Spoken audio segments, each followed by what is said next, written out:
Hey everybody, I'm Steven, and in this edition of the Todoist Monthly video, we'll be doing something a little bit different. I'm going to be joined by Ben, who is the lead designer on the Simplify Todoist initiative, which I first mentioned in September video, and we have finally released the first version of this month. I'm going to ask him all of your burning questions about why we've made these changes, the motivation behind them, and what we're thinking about moving forward now that we have laid this foundation. Everyone, please welcome Ben to the video. Hi, Ben. Hey, everyone. I'm curious, first off, how you're feeling. This is like a big project that you've been working on intensely for about 5 months now. That's finally been released. How does it feel? Yeah, no, we're all very excited. The whole squad. I think we've been working to refine and really find the best solution and tested everything out. So we're really excited to get this one to all of our users. You must be. Well, congratulations. Cool. So let's just get started with the questions. The first I'm curious is what was the motivation coming from the company to make these big changes? The goal for the squad was to simplify Todoist to make it a more calm and focused experience.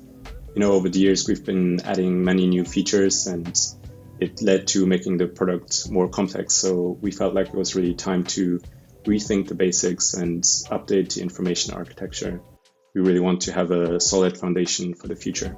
Cool. So would you be interested in filling us in a bit about what was the process that your team took to get to these changes? I know you did not take these lightly at all, and there was a lot of consideration went into it. I'm sure it was a journey to get to this point. How did you guys go about making these changes? We started with a user feedback survey to really identify what users use the most and the least in Todoist.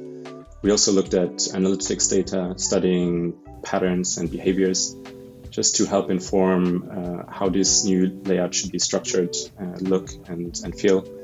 And from there, we really took things iteratively, step by step. We tested Figma prototypes, made some quick changes, and tested it again.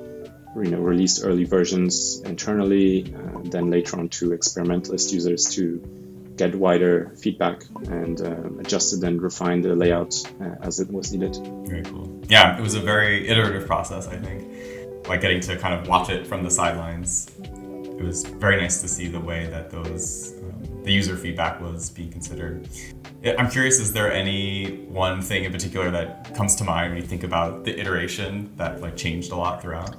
Yeah, I think one of the good iterative example was the quick add button and the evolution of that. So, we started off with the button at the very bottom of the sidebar, then moved it to the very top. At first it stood out and was quite bright. So we toned down the styling a little bit. We tweaked the copy so it's more actionable.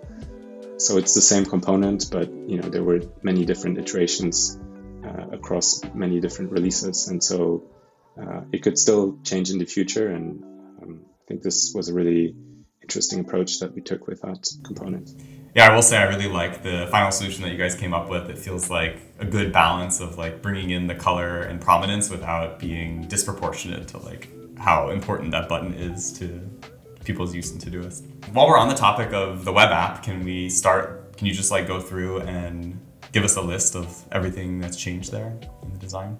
On web, we transitioned from the top bar to the sidebar layout. We really tried to simplify the core navigation. With that, we also cleaned up the profile menu, and we included productivity and a new resource section. In the sidebar, you can now access the quick add, search, and notifications, as well as the productivity progress.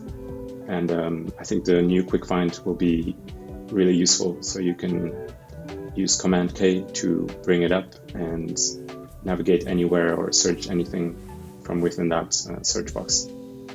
Yeah, the Command K function actually was already in the app. It was a bit hidden. I don't think, unless you knew about it, there was no way to access it. And now that we've kind of baked it into the default search function, I think it's going to be a lot more useful for people. I see also that the project icon has changed. It was before a filled in circle or a filled in person icon, and now it's the hash mark. Can you talk a little bit about what was the reason for making that change?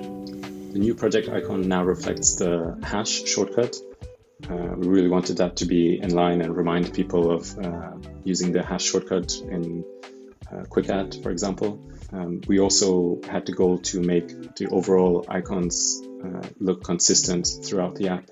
So we unified the icons in core navigation, projects, labels, and filters to use the outline style, whereas before we had some filled, some duotone, some outline. So for now, we went with the all outline style. This led to some refinements we still need to make, which is increasing legibility in the icon colors. So that's one update we're still hoping to release soon. And we're also still considering to customize project icons so you can more easily distinguish your projects at a glance. Oh, I bet people will be very excited to have access to that. That would be very cool. Okay, the last thing I wanted to ask about on this one is you kind of mentioned that the productivity, like daily goal marker has been changed slightly. Can you tell us about what's different there? Yeah, exactly. So we've kind of merged the productivity progress with the avatar. So the circular progress bar now fits around the profile avatar and the sidebar. And clicking on that first option in the profile menu will take you straight to the productivity screen. Yeah, so it's all still there, just looks a little different, and accessing it involves one more click. Exactly. I said that was the last thing, but actually I have one more question. And as a brand designer, I feel like I would be remiss not to ask this. But now that we have removed the big, like, colorful element that we had in all of our apps, on the web app it was the top bar, on the Android it was like the bottom navigation element. What changes have you made to make sure that we're still supporting people's preferred themes within the app design? With the new layout changes, we really needed to rethink how our app looked and how the theme colors worked across many different platforms. So on web, for example, the sidebar color is now tinted to match the theme. We also took this opportunity to update our theme colors in general. So they look a little bit different. My personal favorite is the lavender and blueberry themes. You should check those out. But this is just the first step for themes as well. So we're hoping to add more dark mode colors for each theme in the future. Ooh, yes. I think that'll be something that people really like. I know it's been a requested thing for quite a while now, is to have the dark mode in the various colors. Cool. So let's switch to the mobile apps now. So what have been the big changes there? On mobile, we introduced a new navigation bar to hold the most used views. So by default, this means today, inbox, search, and browse. So the idea was to really quickly switch between the views and get more done on mobile. Since everyone's workflow is a little bit different, we really tried to embrace this notion of customization. And that means that you can go to settings and customize your navigation bar. So for example, you can remove search and inbox if you don't use those and replace them instead. This is a lot more flexible, and in future we're hoping to add more options to customization, especially projects, labels, and filters, which is something that we internally and a lot of users are looking for as a next step. Yeah, definitely.